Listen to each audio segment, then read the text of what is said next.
I got these girls at the edge of the field here, and I'm using them to help weed and scratch up this right on the edge where it's all vines, and I've been cutting it away.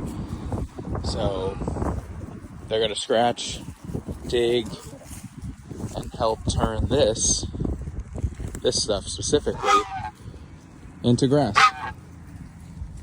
How does that happen? Well, I mow this down with the mower, and then it looks like this, and then bringing them on top of it and constantly mowing throughout the year slowly turns it back to grass.